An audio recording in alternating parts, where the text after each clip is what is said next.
Every e-commerce founder asks the exact same question. Why can't we just spend more on ads? If Meta is working at $20,000 a month, why can't we just start spending $50,000 a month or $100,000 a month? And the answer is not what most founders expect. I actually got this question from one of our clients recently who's doing over 7 figures on their store. They asked, right now we're spending $20,000 a month. Why can't we just scale up to $50,000 a month or $100,000 a month? Why can't we just get there as soon as possible? Now you can scale there fast, but there's different hurdles to jump through to get to that spend level. And I'm going to explain exactly why in this video. So I'm going to explain in this video exactly why you feel like maybe you can't scale and how to actually scale up. And it's really a mix of some technical things like, there's media buying tactics, there's creative strategy that we have to take into account. But a lot of it also is psychological, because I see a lot of brands get stuck where they start to scale, but then they pull back. They're like, oh my God, our CPAs are rising. And they get super conservative with their spend. Now, all the best brands, all the hyper growth brands understand this exact problem. So really the question, right, what I always hear is why can't we just spend more on ads? And whether it's 20,000 to 50,000, jump to 100,000 to 500,000, like, you can't just overnight flip a switch and start, you can, although you can go into your ad account and just start scaling up to spend, it doesn't work like that. So, every founder asks, like, if it works at 20,000, if it works at $100,000, whatever big leap you're trying to make, why can't we just turn it up and start scaling? Now, Meta's Andromeda update has so much to do with this, right? It's actually more advantageous is once you understand why and how to scale, Meta's Andromeda update actually makes a lot more sense. So the myth of unlimited spend, Meta has no cap, but efficiency does. So Meta will always let you spend more, but scaling equals entering into new audience pockets. So let's just say for right now, I actually have a visual right here, where basically right now, maybe you're profitable, you're spending $20,000 to $50,000 a month, and this is really working out. You're in your best buyer. So you have this pocket of audiences.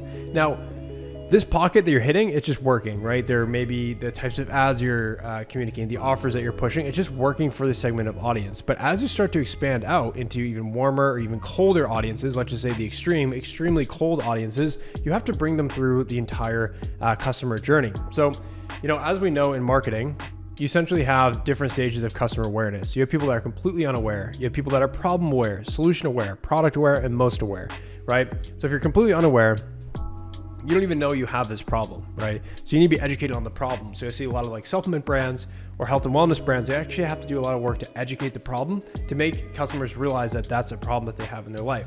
Once they're problem aware, then they need to start seeing solutions, right? So that could be your product. But the issue is that there's probably competitors in the market that also, help that problem. And so what you need to do is you need to start presenting yourself as the best product. So they become product aware. They become aware of your brand. And then lastly, they're most aware. So they are aware of everything. And ultimately, they are educated enough to make a decision. Now, what happens is if you're spending $20,000 a month, you're targeting the best buyers, right? We're super efficient. We're doing great. Okay, we want to scale up to $50,000 a month or $100,000 plus a month or $1 million a month in ad spend. We're going to be hitting colder and colder audiences, right? And so Meta's algorithm is good. At the beginning, which should be feeding us to the best buyers, it wants us to get purchases. But over time, you have to do the work as an advertiser, as a marketer, to get past that threshold and into new cold territory. And this is exactly what I see a lot of our partners, do. It's almost like the Dunning-Kruger effect, which essentially, I love this graph. It applies to so many things in business and in my life, but I like to kind of use this as a visual because it actually relates to advertising. So let's just say you're crushing it right now with whatever budget that you're working on. So let's just say $20,000 a month you're spending on ads and you're just crushing it. Efficiency is good, CPAs are good. But what happens is you start to scale and then all of a sudden you're kind of just dropping down. Psychologically, you're in the valley of despair, oh my God, when you pull back a ad spend, this isn't working. Oh my God, our CPAs are increasing. ROAS is decreasing. You kind of freak out.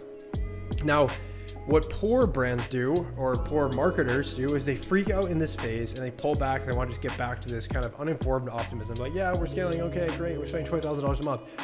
What we need to, this is the big leap, is we need to figure out how to get beyond that, right? How to spend more and get to a point where it is efficient. Because when you're here, this is high CPA, low ROAS, you're freaking, oh my God, are we not profitable? We're scaling or too aggressively. Okay, we got to pull back. You need to understand the whole ecosystem to eventually rally your way back to success and fulfillment with your ads. Now, when you scale spend, it is completely normal to see higher CPA, lower ROAS. This is completely normal, right? Because like I was showing before, you're hitting this completely warm pocket. You're super efficient. That's an ugly circle. Let's make a simple circle. you're hitting this pocket really well. Maybe there's a few pockets of audiences that you're advertising properly to, right? There's different pockets of the whole demographic, but what you need to figure out is how do you expand those pockets, right? Now, pockets, it could be the customer avatar, so it could be customer demographics. It could be their awareness level, right? Are the ads you're creating, are they for a completely unaware market? Because if they are, then they might have some ability to scale in the colder audience to bring them into your ecosystem to eventually become more engaged and ultimately buy. But what happens is we get too stuck on, let's just say, these pockets of audiences that are working at $20,000 to $50,000 a month that we don't know how to crack these other pockets of audiences. And there's really tons. I mean, you're not at $20,000 a month, you're not hitting your whole market. At maybe $1 million a month, you might be hitting the entire market, right? So there's so many different pockets of audiences that you need to figure out how to communicate to. And this is where advertising becomes advanced. This is where you need excellent creative strategy. This is where you need excellent offer strategy, right? So scaling is math. It's not just emotion, right? So there is actually like a part of this, which I tell brands like they have to reset their expectations. If they're in a growth phase, they have to be ready for a growth phase. You can't just start scaling and then, oh my God, CPAs are rising. We need to cut it all down because we're not going to make payroll this month, right? And so with scaling a business, with scaling a brand, yes, costs are going to increase, right?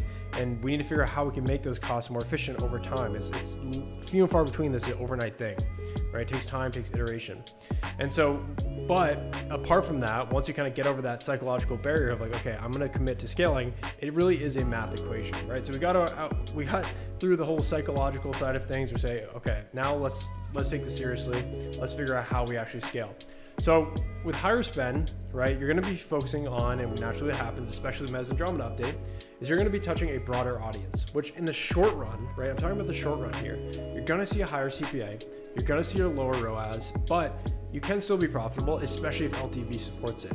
So we see brands that have very strong LTV, consumables, and you see like runes, you see athletic greens. Why they've been able to explode so fast is one, they understand this whole idea that I'm talking about, but they also have strong LTV that kind of hedges against this. So they can afford to see higher costs on the advertising side. So what I always implore brands to do is to obviously double down on LTV and AOV, because if we can get cash faster in the door, whether it's by just simply increasing our average order value or by making sure we have subscriptions and other mechanisms in place to increase that LTV in, let's just say, the first 90 days, then we're not dealing with a cash flow issue, right? We're now dealing with, just being more aggressive and seeing costs, but we can kind of make up for that. So we see brands that are able to eat costs easier, cash flow wise, financially.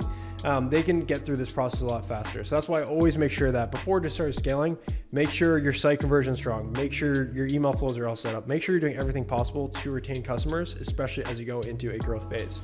And so what happens, and the reason why you say, oh my God, I'm scaling my spend and our CPAs are going up, we have to know, and this is always a tough conversation because you have to set these expectations where we're going to be scaling. If we're scaling, we're hitting a colder audience, right? And so these people, like before, they might be in different awareness levels. And so what we might be spending to get them into our ecosystem, to get them educated, to get them problem aware, get them solution aware, all the way eventually to they become our warmer audience pocket.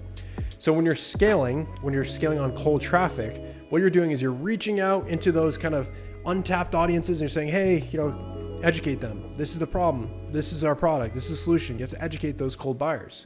And slowly with more touch points, right? This is kind of a good example here of all of the digital touch points. So they might see a Facebook ad, then they might see an influencer, then they might see a Google ad, and then they might finally get to your website. They opt into your email, then they're getting hit with emails. You see all these touch points that have to be built out. And this is what helps, our 8-9 figure brands that we engage with. They have this locked down. They're executing this at a very high level.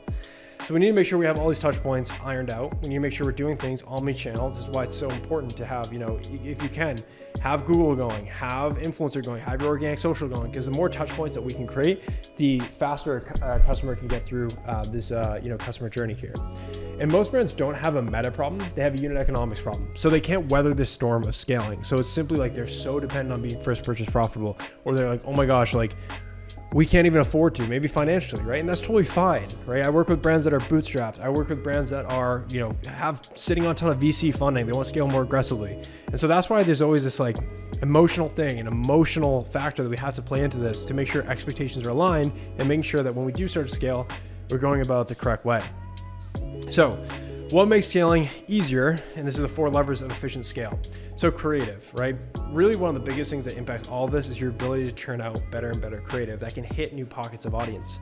Let's just say right now, you're just absolutely crushing a female demographic, right? Maybe female demographic between 45 and 55. Maybe there's pockets of customers that are outside of that. Maybe they're dealing with different problems that your product solves that maybe you haven't started creating creatives around. And so we need to really go into the creative strategy and make sure, okay, are we testing enough creative? What new ideas can we start running ads behind? Do we need to go actually more top of funnel? Like, do we need to educate them on the problem, right? You might have a whole ad that's just educating someone on the problem as a top of funnel ad that just rips, gets a lot of people engaged. Maybe they click on it, maybe they watch it, and then your other ads will actually do the right hook of actually closing them into a sale. And so with Andromeda, that's what we see. We need to create a variety of creatives, tons of creative diversity, but making sure that we're intentional with that, right? So we're not just creating a bunch of creatives with different hooks. Instead, we're thinking about the whole customer journey. How can we create really cold top of funnel ads? How can we create middle funnel ads? How can we create bottom of funnel ads? And notice we're not like in the old days setting up ad account structures where you have like a top of funnel, a middle funnel, bottom of funnel retargeting campaigns. A lot of this is done by the algorithm. So if we can create great creatives, create unique creatives, the Meta's Andromeda update, in theory, and what we've started to see over the last few months, is that it does a better job of mapping out that customer journey for you. And that's why sometimes we see ads that get a lot of spend, but maybe the CPA isn't the greatest. But if we kill that, it's actually, maybe that was a strong top of funnel ad that was actually bringing a ton of people into our ecosystem, where some of our lower spend ads are more serving as a retargeting, right? We're not actually on the ad account doing retargeting, but they're just hitting people and actually getting the conversion. So it's a whole journey we have to map out. And with creative strategy, this is a big focus of what we've been trying to double down on with our brands over the last 3-6 months. So creative, I think, really is the biggest variable here. But also you can test with like offers, bundles, subs, AOV boosts. Like we see some brands, like they have an offer that's just crushing. They're spending $100,000 a month on one offer. And maybe there's people that are price sensitive. So maybe you need to come out with a different offer, a sample pack or something more lower ticket to get people in the door. Or maybe you need different product offerings to bring them into your brand if you have different products to offer. Site conversion, that's a huge one, right? If we can elevate that from a 1.5 to a 3%, any incremental improvement on site conversion rate, that allows us to be more efficient with ads. And then lifetime value, like I said, if we can make lifetime value as high as possible, that allows you to eat those higher costs on the front end and actually scale. So how do we actually do this? Yes, we increase budgets, but we only increase budgets maybe 10 to 20% increments, right? And sometimes it's day over day, depending on the spend level. Sometimes it's every 3 days, sometimes week over week. We need to start increasing that budget. And we need to let that kind of breathe, right? We're going to increase the budget. Costs are going to rise a little bit. And it's very easy for people to say, pull back. Oh my gosh, we're not scaling. But we need to monitor efficiency and make sure we're doing the right things to bring that efficiency back. What I see, there's kind of just different levels of scale. Let's just say you're crushing at $20,000 a month and of spend. You want to scale up to $50,000 a month. You're going to see costs rise, CPAs rise, but then you get that next baseline. So it's almost solving and getting through that, like each step of the journey. It's almost like a video game. It's like different levels that you have to solve. And then once you're at $50,000 a month, you want to get to $100,000 a month. It's a whole, same puzzle that you have to put together. Is how do we make sure we have enough creative diversity? How do we make sure that we can bring people throughout the entire journey? Then profit guardrails. This is why it's so important, right? We're marketers, but we also want to have a good understanding of your financial guardrails, right? So we look at things like contribution margin, marketing efficiency ratio, making sure we're not over, aggressively scaling. And if brands are well-funded and they want to aggressively scale, we can totally do that. But we need to make sure that we have good guardrails in place to say, okay, what's the absolute worst? Like when do we know that we're actually oh my God, we actually need to pull back? Because too many brands, they think 2 days at a unprofitable ROAS, oh my God, we need to shut this down. And that's where you just kind of get in this cycle of just spinning your wheels in the sand. So the final mindset shift and what I want to emphasize here is when scaling, efficiency will drop in the short term, and that's okay. Brands that scale accept controlled inefficiency and acquisition now and profit later. The biggest brands, the hyper growth brands, the brands that go to 8 figures in whatever it was, a year, 18 months like Grunes, they're focused on acquisition now. And right, so they have the budgets, they've raised the funding, they can go super aggressive on acquisition because they know the profit later. You also need to understand the downstreams of aggressive acquisition. This is so prevalent. I see it in my business, I see it in the businesses that I work with. Is then the short term, it kind of hurts, right? You're scaling, margins shrink, oh my gosh, this sucks. But with things like lifetime value, word of mouth starts to spread. People will, refer their friends. There's kind of this ecosystem that happens where acquisition, generally, if you have a great product, if you have things really, dialed in on the retention side, you'll get back to that baseline and start to see profitability, but at a higher revenue level, right? So there's these bigger jumps that brands need to make. So that's really the big thing that I want to emphasize in this training. And really what we have to do if you're an advertiser, if you're running a brand, is that we just need to figure out how we can attack more of these buckets of audiences, right? You have all these audiences that you need to hit, and they're all different awareness levels. You need to figure out how do we get more people into our ecosystem. So hopefully this is kind of unlock some things or shift your mindset a little bit on what it takes to actually scale. If you'd like me to personally audit your entire Shopify brand, including your Meta, Google, your Klaviyo, your kind of whole thing there, I'll leave a link down below to book in your free core audit. That's where I will personally jump on a call with you, audit your brand, and build out a roadmap to actually scale. And if you want to see more trainings like this, then definitely hit that like button and subscribe as I drop new e-commerce trainings every single week. I will see you guys in the next video.